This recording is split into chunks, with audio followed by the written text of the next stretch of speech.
It's a bit of a cliche to say our guest speaker needs no introduction, but I'm going to give one anyway.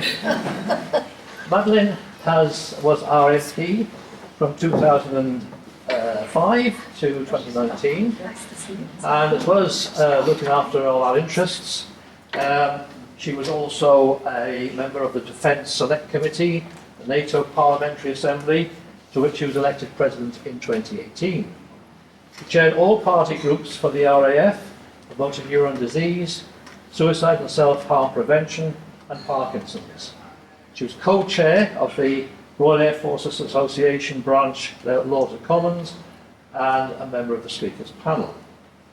Since 2020, despite not being an MP anymore, she's focused on defence and security, motor neuron disease, suicide and self-harm, and working with MPs from emerging democracies.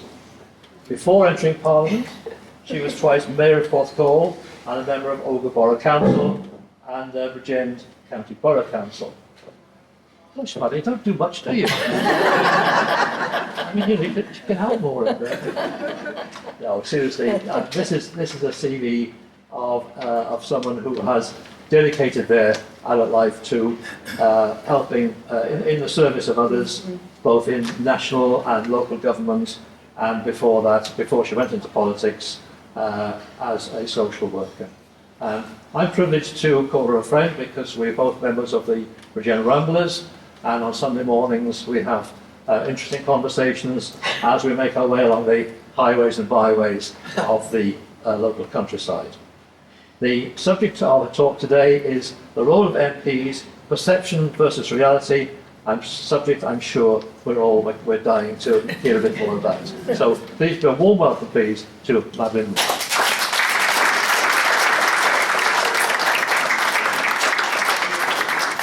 Well, I know it's a home crowd because I recognise so many faces in the room, and I think here and there. How many of you here remember Father Cashin? Father Cashin was the priest at the Stella Maris. And the first time round as Mayor of Porthcawl, Father Cashin, who was a terrible man, came up to me and said, "Could I be having a word?" And you knew you were in trouble.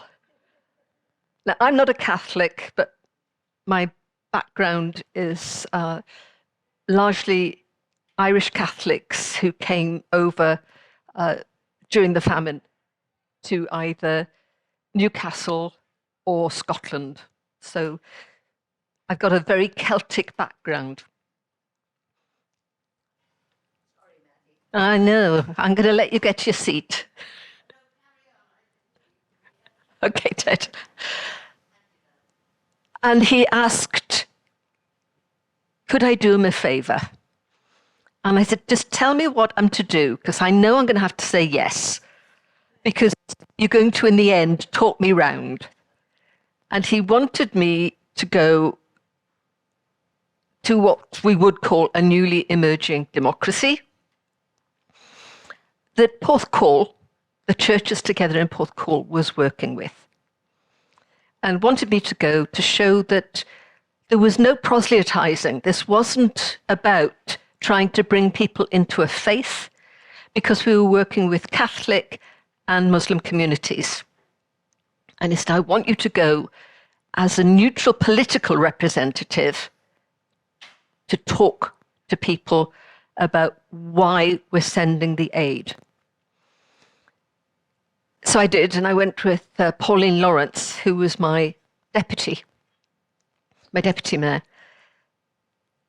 And one of the first things they did was take us to a meeting of their council, the local council. And they sat me down and they said, we're so glad to have you here because we want to understand this democracy thing. How does it work? Why don't you, when you get elected, just kill the other side? And I said, it's a good plan, and one we did try for many years, but eventually the wheel turns and they're back in power and then they'll kill you. So it's much better to sort it out by just constantly talking to each other and keeping people together. I said, I don't think they were 100% convinced on that, but they are now a major ally, member of NATO, and a country that I've visited subsequently quite frequently. And you go there, and I cannot tell you the poverty that was there when I first went. And now it's a major destination in the world, and it's fantastic. They have learnt from scratch, and we're talking here about 20 years.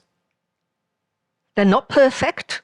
They've still got problems, and corruption is always one of the major problems that people have to struggle with. But they're there. And they are determined as the next step to be in the European Union. And they will get there because they've been there, they've seen the past, and they do not intend to go back.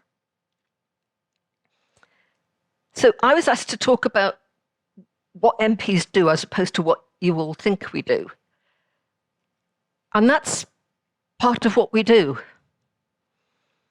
And it's from the French parler, which is where parliament comes from, the French word parler, to talk. And you have to enjoy talking. And fortunately, those of you who know me know I do. And so Parliament is all about being able and willing to talk to people you can't stand. And to sort out the difference between that person as an individual and that person and their beliefs. And you can be a friend to anyone as a person. It doesn't mean you have to like their beliefs. Some people never learn that, but it really is an important part of democracy that you have to understand that you work with everyone as much as you can, because it is better to bring people along with you than to kill them, which is the other option. That some countries, it has to be said, and some of them are given a title of a democracy, they still do it. Sometimes they just lock them up if they're lucky. But sometimes people die. So let's start right at the beginning. Let's start with selection. Because this is an area, and I'm not going to go into it too much, Adrian, because I know you want me to talk about it the next time I'm in front of you, and that'll be a totally different talk. But selection is critical, because one of the problems we've got at the moment is the political parties are shrinking. Party membership is shrinking. And when party memberships shrink, you don't get plurality. You get extremes. And that means you have a smaller pool for discussion, and you have a smaller pool for the selection of candidates for public office. And it's part of the problem that we're facing nowadays, that many people don't want to do it. Because one of the negative parts of social media has been that you are extremely accessible in terms of abuse, intimidation, threat.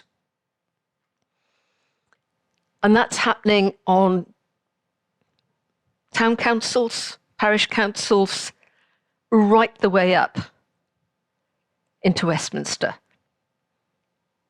And there's all sorts of ways that people can track you, find you, and the risks are increasing. And people are saying, I don't want to do it.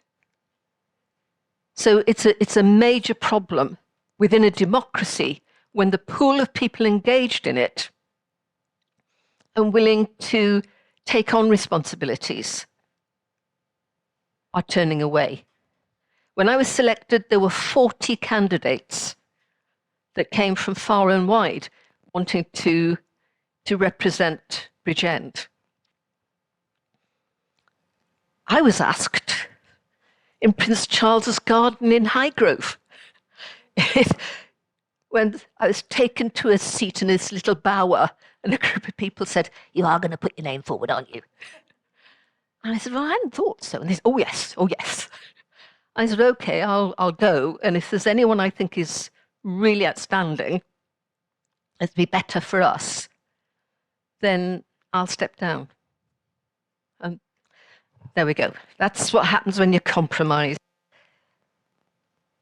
So selection processes have to be long and arduous to make sure people have got the skills and the resilience for the job that they're going to do. Because I have to tell you, if you do the job properly, being an MP is a 24/7 job. And anyone who thinks that they can have a second job, which is not associated with their parliamentary role, isn't giving their full attention to the job. I certainly couldn't have done it. I know some people do, and they remain judges, they remain barristers, they remain journalists. Some of them even now have TV programs. That's something I don't know how they do, because it is absolutely full on. Campaigning has changed too. All my political life, campaigning for me has been the important part of getting out and knocking on the door. Increasingly, that's not happening, and it's social media. And the reason that's dangerous, because I spend a lot of my time, and I was in London yesterday at a conference on artificial intelligence and how it is going to start influencing our democracy. Because the information that comes out into your home, into your inbox, from people that appear to be just like you, might well be people just like you. But equally, they might be Chinese, they might be Russian, they might be from North Korea, or they could be from Iran. You might need to edit that bit. They are the major sources of attacks that come into this country. We know they had an impact on the Brexit debate. We know they influenced the US election of Donald Trump. We know they tried very hard to influence the French election of Emmanuel Macron, the first one. So it's really important that we spread the word. The world needs to understand that what you see may no longer be truthful. So it's much better for you to have someone knocking your door than read something on social media. So I don't know whether we will find our politics going back there. Personally, I hope we do. In 2005, when I turned up at the House of Commons, I took two people with me who were going to work for me, and I walked up to St. Stephen's entrance, which is big, in those days, no barriers, nothing. Just two big, giant doors in the side of the palace. And this policeman came forward and said, "Mrs. Moon, good to meet you." And we were told you had to turn up with leaflets, you know. Yes, I'm the candidate, and I got elected. No, they now know who you are. As you are elected, the police are trained to do facial recognition. And that was the first year they did any induction training. It was the first time they'd ever done anything. How many of you remember Cracker Jack? Yeah? Do you remember Double or Drop? Your first day is like Double or Drop. They take you into a giant room and you go from stall to stall and they all give you books. I just staggering around with all these giant books, which fortunately I brought 2 people with me who were going to work for me, and I kept passing them back to them. And the police said to me, are these going to be your staff? And I said, yes. And they said, you may not want them to this one. I said, why? We're going to book security. I said, no, they'll come in. Now, this is 2005. So the issues they were talking about then were much more around the parcel bombs from the IRA. They were talking about anthrax in envelopes. They were talking about razor blades as you stick your finger in the envelope, you know? And that's what they're going to be opening the letters, so they need to know. In 2005, when you arrive, because nobody knows what the balance of the parties is going to be, and everything in Parliament works on the balance of the political parties. So until they know how many of each political party is going to be elected, they can't allocate you an office. They can't offer you, if you're a long-term MP, they can't even offer you to be, you know, a parliamentary private secretary. They can't ask you to be a minister. They can't find you somewhere to work. And each of you has to be processed through all of the security equipment. So you have to get your pass, which you can't move around the palace without the pass. And dear goodness, learning your way around the palace, that takes some time, because there are the long routes and there are the short routes. And the MPs are the ones that know the short routes, which are the underbelly of what the public see when they're moving around. So I went to the post office because you get a message, because there are messengers who, as you go into the chamber, on the right, a message board. And there are green, flimsy pieces of paper in there that say, Mrs. Moon, can you do this? Mrs. Moon, this person wants to see you. Mrs. Moon, you're required to do. And that's the old-fashioned way that it worked in 2005. Literally, the messengers come up to you in the corridors and say, we've been looking for you, Mrs. Moon. There's a telephone call for you in Central Lobby. Can you come through? So it was a very, very different place to how it is now. And I went to the post office because I was told there was mail for me. And actually, there was 2 sacks. And I took it to the library and I started working, because I didn't have an office, started working through it. And I can't do this. This is ridiculous. I won't get anything done. So I took it back to the post office and said, could you send it to this address? And it was somebody who lived in Porthcawl who was going to be working for me. And I rang that person and said, Alana, it's on its way. I'm sending the mail to you. Can you sort it into Chuck? Urgent, make an appointment, need to read.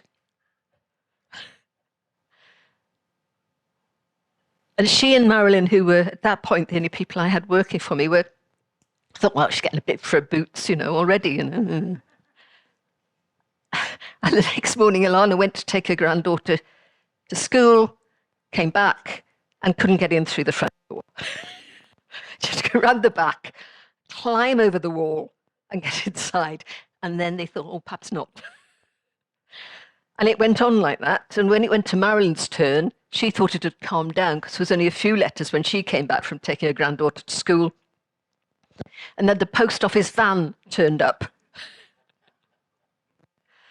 And then you've got to find an office. Now, finding an office is quite complex because the House of Commons sets a figure for having an office in the constituency. And depending on where you live, that can be a reasonable sum or you must be joking. So the London MPs all work from their parliamentary officers, because to hire an office in certain areas of England is office space is a nightmare. And I managed to find an office that was actually Wyn Griffiths' old office. And I moved back into Wyn's office, which was a nightmare in that it didn't have any of the disabled access that you would now be required to have. But at the cost, it was all we could afford. So the next thing you have to do is take the oath. And I have to tell you, it is not until you walk into the chamber and the clerks pass you the oath, and you can abstain on the oath, you can decide to not do it on the Bible, you can do it on the Quran, you can do it in Welsh. You can choose whatever book you wish to swear by, and you can swear by nothing. But the oath is taken to the monarch. It isn't taken to the government. It is taken to the monarch as the head of the state. So your loyalty is to the state. And I think it would be good if a lot more people remembered that the loyalty you have, the oath that you give, is to the state. And then it really, really hits. And I deny anybody who says they don't well up at that point, no matter how many times you're re-elected. And as you come off, the speaker is there to greet you, and later on, as the years progress, to have a little word and say, I'll be putting you on my panel, and I'll explain the speaker's panel in a minute. You're then advised by your political parties to get into the chamber and watch how it works. Because if you don't know how the chamber works, you're dead in the water. You also need to know who's who. You need to know who's an honourable and who's a right honourable. You need to know who's a former minister. You need to know who's an expert on certain subjects. And you have to learn who never, ever to be stupid enough to pick a fight with. Some of the people on a certain subject, and some people on anything, because they'll take your legs off you. So you have to know the chamber. How many of you have been? How many of you have been up to Westminster? What's your impression? Is it bigger or smaller than you expected? It seems very small for the number of MPs. Oh, it's way too small for the number of MPs. Yeah, that's why you see people standing all the time. There aren't enough seats for everybody. It's very intimate. And although you've got mics falling down, it's very easy to forget the mics are there. It's like having a conversation as I am with you. And it becomes even more focused and more personal when you're addressing a question to the Honourable Lady. And then it's intimate enough to do the eye contact. And when they're giving the reply, if it's a brush off, for you to go back and pull faces at each other, because you know the camera's on them while they're speaking. So you can be doing all sorts of things and no one can see it. So you've got to train, you've got to learn. And one of the highest accolades you can get in my book is to be known as a parliamentarian. Not to be a minister, not to have achieved the greasy pole, but to have the respect in the chamber as a parliamentarian, as somebody who speaks for Parliament. Because some people in Parliament are there to speak on behalf of their party. So if solely the government, So a minister is speaking on behalf of the government, and the government comes to Parliament to explain its actions. And it is Parliament's job to hold the government to account and to challenge the government to find out, are they spending the money wisely? Are they making the right alliances? Are they equipping our services appropriately? Are the policies that they are proposing fit for purpose? And it is to Parliament that they have to come for approval, which is why we vote on everything. Now, Parliament then breaks down into lots and lots of subgroups. And this is the other vital part of functioning in Westminster, which is the committee. The committee. And those of you who are on committees know how important they are for making decisions and how you've got to bring people with you to get the votes. So the first group of committees that are really important are the select committees. Have you all heard of the select committees? Okay, so my first select committee was EFRA, Environment, Food and Rural Affairs. And I liked being on EFRA. But being a Welsh MP, it's really interesting because I'm losing an audience already, look at that. Being a Welsh MP, a lot of things are devolved. And I wanted to find somewhere where I was going to be able to address issues that would directly impact, rather than whatever came out of Westminster would be altered for Wales in Cardiff. And at the time, I walked into the chamber and I was looking for someone, and I went into, it was a defence debate. And there were a group of men talking to a group of men across the chamber, and there can't have been more than 10 of them in the room. And I thought, no, we can't be having this. And it was quite clear that they were having an intimate conversation because they knew what they were talking to each other about, but nobody else did. And that's one of the things that happens if you do defence. People start avoiding you because they think, oh, I should talk about defence. And most people are very uncomfortable talking about defence and security, which is really quite ironic because it's all people do right now. And I decided I needed to understand defence issues. So that's the other thing you get about Westminster, which is you are on a constant university course.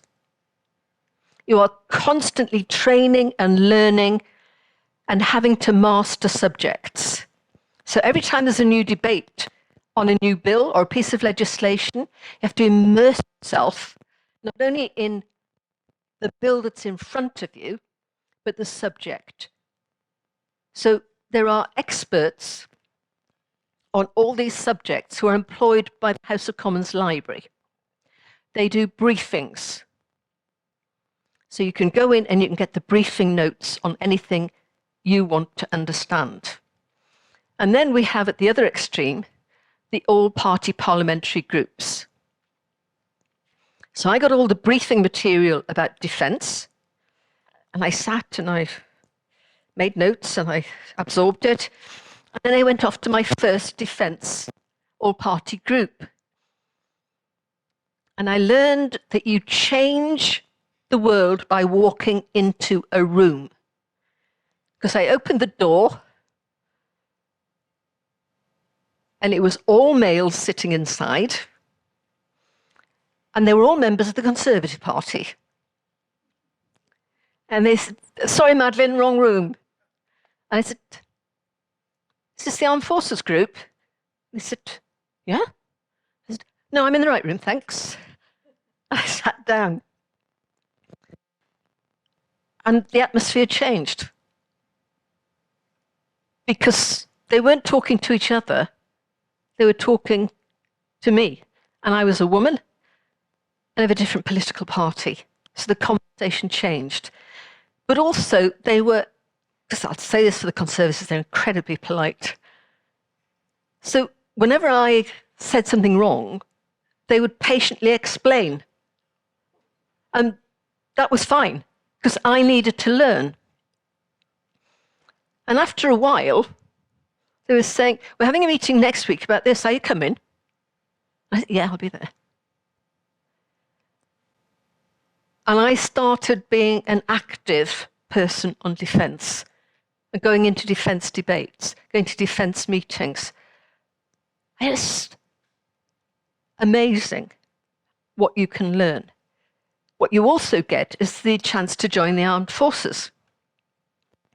So as an MP, because everything is about teaching you and widening your experience, I joined the RAF. And I served with the RAF for a year. And in recesses and towards weekends, I'd go off with the RAF to do this. And I discovered I loved helicopters. I absolutely love helicopters. And if you ever come into my house, and I love Chinooks.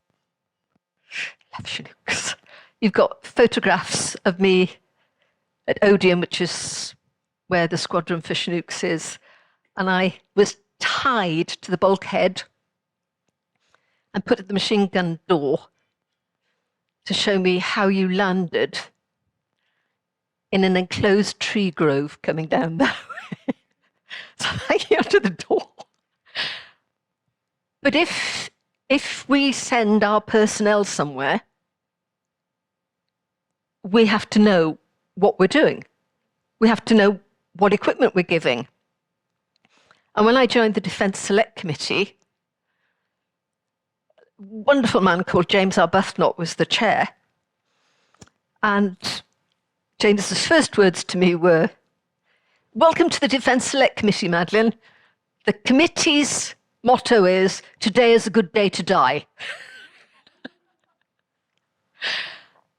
And we would go every year to Afghanistan or to Iran, and then we'd go to the Middle East. Wherever we had personnel, we would go. And then I joined the NATO Parliament, which is an amazing organization because the representatives from each country have to reflect the political diversity of their parliament. So again, people who have wildly different political viewpoints have to come together as a representative of their country and find a common ground on whether or not they're going to agree to a policy or a proposal or a commitment that is going to come via the Parliamentary Assembly. And it is the most amazing way to learn about allies and how other countries function. So one of the most, again, eye-opening conversations I had was in an airport quite early on with a group of MPs who were from the former Soviet bloc. And they were telling me about how it's very difficult for us in the West to understand how you have to limit your capacity to think if you live under a repressive regime. So you dare not let yourself think about some things. You dare not speak openly to anyone. You dare not speak openly in front of your children in case they repeat it. And the fear and falseness with which you live your daily life, and how that is difficult to let go of. I was in Ukraine in 2019, and I met the absolutely stunningly wonderful mayor of Kiev. And he told me his story of how, as a child, he lived in a block of flats. And outside the block of flats, there was a statue, and it had a wolf-like creature, so a wolf's head with giant jaws and fangs that were dripping blood and claws that were dripping blood. And it said NATO. And that's what he thought NATO was. And he told me that he was a boxer. And he got to represent his country, and they were sending him to a competition in Miami. How many of you have been to Miami? Yeah. He was told, you want to be careful there, because they're going to try and fool you into thinking the West is a good place. He went, had a fantastic time, loved it, amazed, came back, told his family, and they said, Potemkin village. They built a Potemkin village, and they took you in to this village and showed you that it was rich and it was affluent and wonderful. It was all a lie. Outside, it was poverty and ruins and desperate people. And the more he traveled, the more he saw, well, no, what we're being told is lies. And it is very difficult when you've grown up almost overwhelmed with information to understand the shock of lies. How are we doing time-wise? Right, I'll wind it up.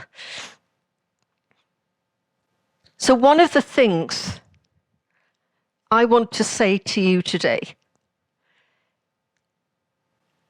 is we have got a greater responsibility to engage.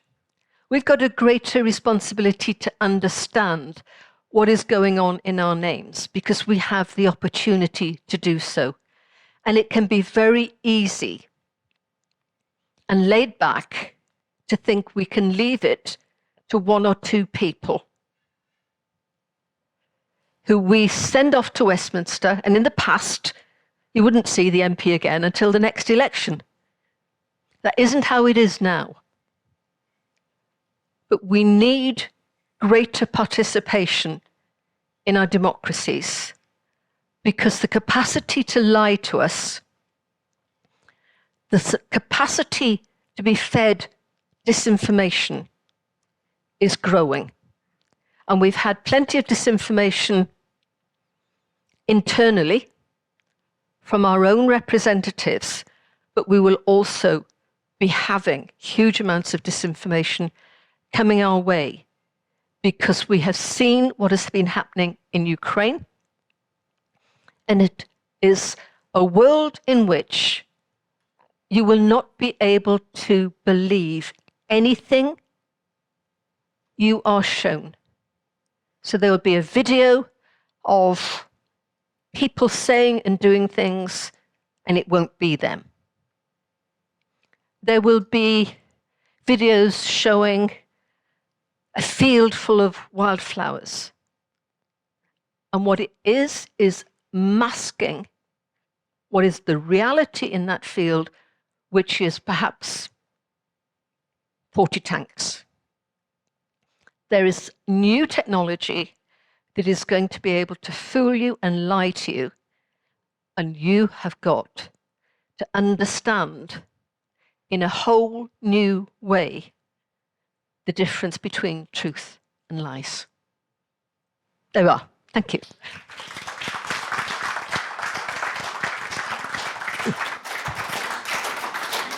Does anybody have any questions?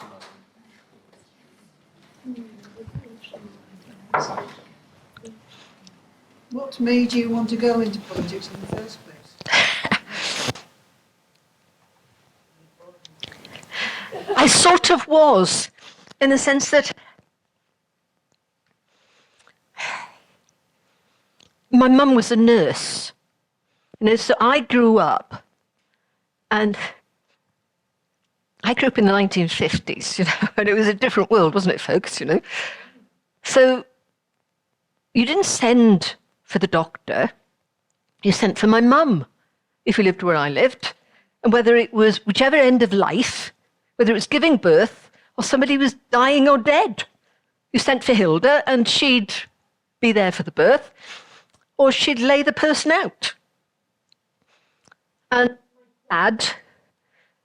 my dad was ex-merchant navy, and he'd been on the merchant fleets that were going back and forth from America, went up to Russia, had his ship blown out from underneath him lots of times, came back, and he then went into lots of armed forces charities, but also the Sea Cadets. So my parents were great workers in the community, and that you didn't sit down and wait for it to happen, you were out there making it happen. And initially, you find your way of doing that. And I can remember thinking, because a friend of mine was one of the kinder children who was sent to the UK only because at the last minute they refused to let her brother on the train. The Germans decided no more boys were to leave the country, but they let them put Gila on the train. Even she had nothing, she wasn't prepared to go. She was just put on the train. And she ended up in the town I was born. And I used to think that must be the worst of all situations. And where were the people fighting against that? So I promise you Porthcawl Town Council, it's not like that. But you turn up. And if you're not there to make the decisions and to make it better, well, and I've always been a bit stroppy. And when I was a student, I was on the Students' Union. I was on the Senate of, and I suppose it just eventually, you end up going up the ladder, and you think it's not going to happen, but it does. And the two. Would you say, with everything that's gone on, particularly in the last decade, you've become disillusioned with the political system in the UK? I'm not disillusioned, I'm worried. Really, really worried. And I'll tell you, everybody was on about the parties, but for me, it was purgation. Lying to the Queen. Dear God, you'd have had your head chopped off for that not long ago. That left me breathless. And I was in Ethiopia, I was in Addis, with a delegation of NATO parliamentarians, many of whom I had talked to and I'd visited their countries, and I talked to them about the importance of issues around corruption, free press, and an independent judiciary. And we'd stopped to get some lunch, and they turned the television on, and there, in Addis, direct from the Supreme Court was the judgment. And we stood, all of us, we stood to listen to this judgment. And when they said it was an unlawful act, I cried. I absolutely cried. I didn't think they would do it. I thought he'd get away with it. And the relief was, and I said, there, I've told you, even in Britain, you have to have independent judiciary. You have to tackle corruption. You have to have a free media. And they were saying, oh, it's not that. But we have got complacent, which is why I've been talking about, engage. Because that's when you're most at risk, when you're complacent. But yeah, shocking, absolutely shocking. Sorry. Yeah, as the president of the NATO Parliament, would you have been in Vilnius this last couple of days? Yes. Would you have liked to have been there? Yes, very much so.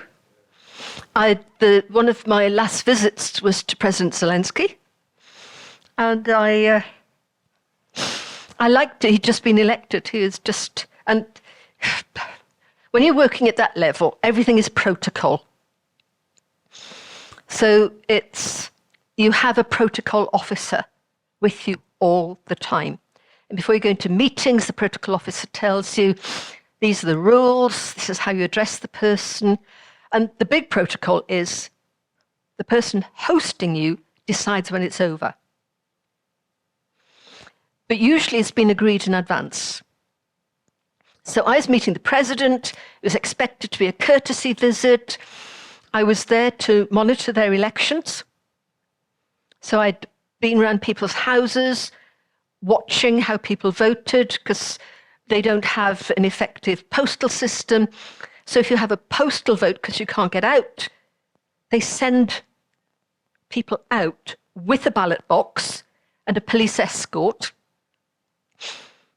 And you have to demonstrate your citizenship and who you are, and then you get handed a ballot and you vote, and they go on to the next one. So I had to check that this was all operating correctly. So then I was going on to meet the president when he won the election. And it was 10 minutes, and half an hour later, we're still there. And he's telling me about how they really want to be in NATO. And I'm asking him if he'd like to come and be the keynote speaker at the equivalent of Vilnius, which was going to be happening in London for the NATO PA. And he asks if I would go with him into the Donbass, to the line of control, to see how it was operating and the daily incursions at the line of control. And I said, yes, I would come back in 2020 to do that with him. And I get a nudge, and this piece of paper slides underneath it. It says, airport, now. And I had to break protocol and say, I'm awfully sorry, Mr. President, but I'm told I have to leave for the airport. And he said, don't worry about it. I needed to do a press conference. And somebody else went off to tell the plane, hang on a sec. And that does happen. But if you're ever on a plane and somebody jumps on the plane at the last minute, they've been in a meeting. And literally, I did a press conference, and then we dashed to the airport. None of this security lot. Straight up the steps, onto the plane with my luggage already on, and off we went. But sadly, I never got back. And I have sent apologies to him. And it's democracy for you. Sandra, and then I'll come to you. Like you, I feel that our young people in particular are not engaged. And I think a lot of us would have engaged in politics in some shape or form, either during our teenage years or early 20s. And I just wonder what you see the role of schools now. And what are they doing? Okay, so sitting next to you is Linda, and Linda rang my office in Bridgend, and she managed my diary. What was your standing instruction, Linda? Get me in a school every Friday. Did you? I certainly did. Well, if I didn't, it was her fault. I'm an ex-teacher as well. So I'm an ex-social worker, I'm an ex-teacher, and they drive, so I'm a communicator. So some of you will have been bored rigid by the stuff I sent out, my TWIP this week in Parliament, which told you what was going on in Parliament every week. And I'd go into primary schools, and if you were a primary school, I'd say, right, you lot shuffle that way, you lot shuffle that way. You're the government, you're the opposition. I'll give you a minute, elect a leader. And they loved it. And then I'd teach them about how you had to be polite. You could be very rude, but politely. You couldn't say, shut up. You had to, if the honourable gentleman would just give me a moment, I'm sure he'll be willing to understand that. You know, the best one I ever did was with a pupil referral unit, with school refuseniks, people with what we now call neurodiverse issues. The most difficult person in the room, I made speaker. I let them choose their own subject, and they chose the legalisation of cannabis for sale in Wales in authorised and licensed cafes. It was stunning. All the teachers at the end were saying, can we vote as well? Are we allowed to vote? And we divided into the yes and no, the ayes and the noes lobbies, and we had tellers. And actually, they won the vote, thanks to the teachers. And the teachers were saying, I thought the arguments were valid. And it was fantastic. But the other side of it, Malcolm asked me to go into schools with many of you to talk to pupils about going to university, about a university interview. I was terrified. I was absolutely terrified by what I saw. I saw a degree of anxiety in young people that I've never seen before. And I think lockdown we have a long way to go to overcome the impact on people's self-confidence of lockdown. And I think we have been so keen to get on with life again, we've not taken enough stock. And at the meeting I was at yesterday, I was raising this with a number of people in the business community, and they were saying, yeah, they're getting that too. That the new graduates coming through need an awful lot more support and mentoring than they've had previously. And I think we've underestimated that. So yes, there's a lot to be done. Yes? What is your greatest achievement in your profession, and did it encompass Porthcawl? Oh, JF.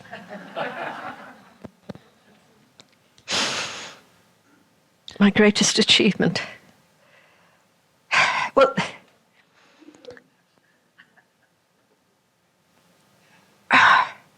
so you all know my husband died of motor neurone disease. Forgive me if I get emotional, because it's very difficult. But I was part of the all-party motor neurone group. And I was in a meeting with officials from the Department of Works and Pensions, and with the two big companies who employ the people who go out and do assessments to see whether or not you have a right to access disability-based benefits. And we had as a speaker a young man who was 32, on the day that he and his wife moved into their first house that they just bought with their new baby, who was a matter of days old. He was also diagnosed with motor neurone. Now, at 32, that's very young. 30% of people with motor neurone die within a year. And he was given 0 points because, despite the diagnosis, all they could see was that there was a problem with his use of his thumbs.